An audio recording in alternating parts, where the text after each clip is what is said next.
Hey guys, it's Throwback Thursday here on a very rainy morning in Southern California. That's right, I'm going to give you your weather right now. No, I'm not. I do have an editorial for you. This is one that happened last month, but I kind of waited on doing it. Everybody's been doing videos on it and pictures and talking about it. I kind of waited, and now I have what happened to one of the deputies that was involved in this incident. So I'm going to give it to you right now as an editorial. I'm going to put a link to the full story in the description box below. And as always, you can comment on this and let me know what you think in the comment section below on this story. And this is one that everybody's been talking about.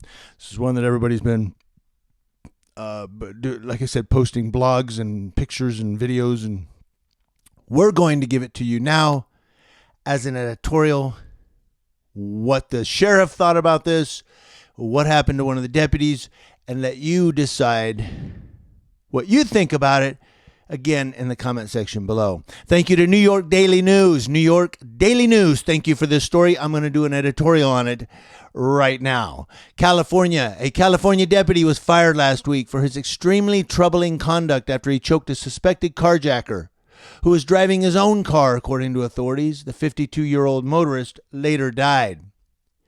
David Glenn Ward was driving his green Honda Civic in Bloomfield early on November 27th when officers tried to pull him over. Ward refused to stop, and cops later slammed his head against the side of the vehicle, used a stun gun on him, and put him in a chokehold. Ward died hours later. Body camera footage released Friday shows the violent encounter. Sonoma County Sheriff Mark Essick told the Associated Press, quote, "When I watched that video, it was an aberration. It did not meet the expectations of our sheriff's department nor my expectations." Deputy Charles Blount and other officers mistook Ward for a carjacker when he was pulled over, according to investigators.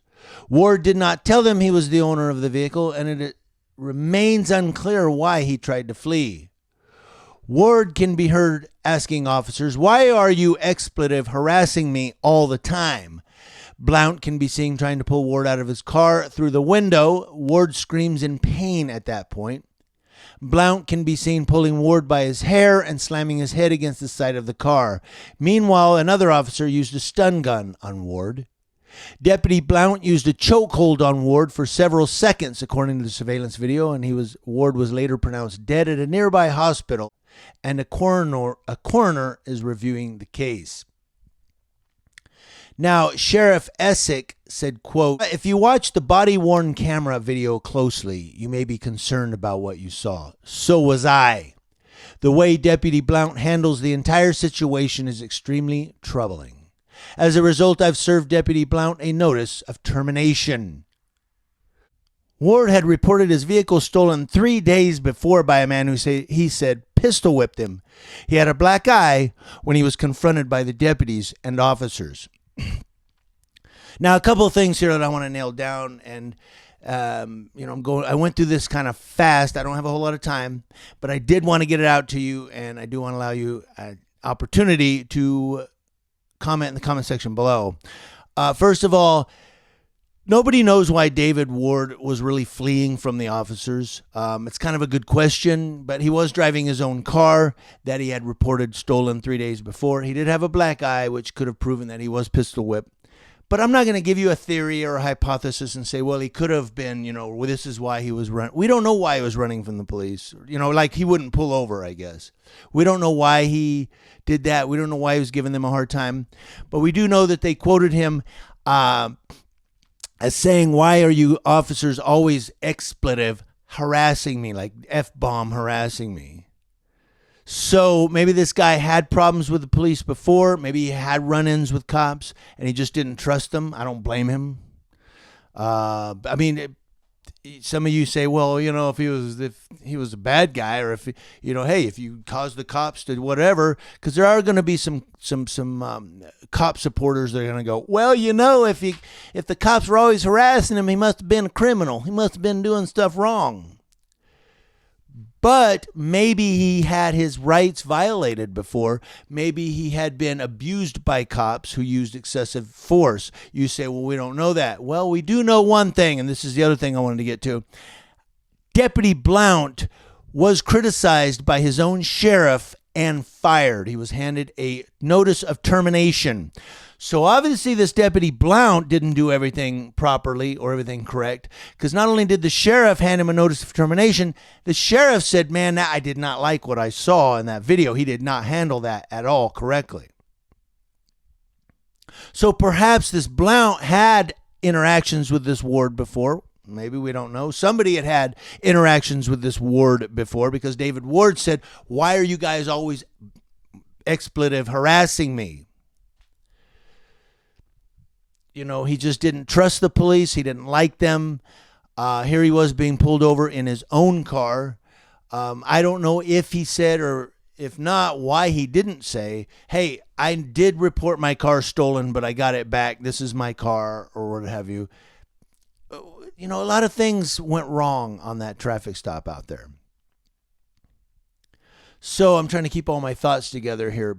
We do know, the one thing we do know as a matter of fact is that Deputy Blount was given a notice of termination. He was fired by the sheriff.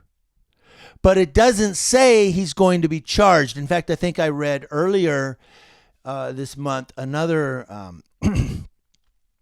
article or blog on this where they were saying that they weren't going to charge any of the deputies, that they didn't find any cause or any justification to charge any of the deputies with any criminal wrongdoing. We don't know why the guy died. He just, died right there, stopped breathing. Well, he's in a chokehold for several seconds, as they say here in this story. But this Deputy Blount gets fired. Everybody, okay, he's fired. He's gone. Good. We got rid of a cop. Yeah, but he's probably not going to get charged with a crime under the homicide rule, under homicide. He's probably not going to get charged with homicide. He gets fired. He had a bad day at the office. He gets a pink slip. But somebody died. You see, somebody died because of his bad day at the office. The only thing that happens to him is he gets his walking papers and goodbye. You had a bad day at the office. We're going to have to let you go. But what happens to the dead guy who died as a result of that?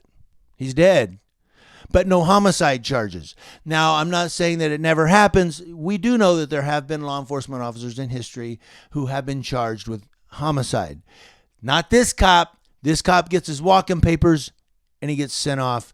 Now we have a man who was killed. I'm not going to say killed, who died as a result of something that went wrong. Something did go wrong because Sheriff Essick did not like what he saw, and he gave this deputy his termination notice. I want to know what you guys think about that. Community Leo Watch, letting you know what's going on with Leos. That's law enforcement officers across your nation every day. And I will have an editorial for you tomorrow and Monday. That's right. We're going to keep this train a-rolling every day. Yeah, somebody needs his coffee. I'll have a great Throwback Thursday. Everybody in California, try to stay dry. I will see you tomorrow. Goodbye.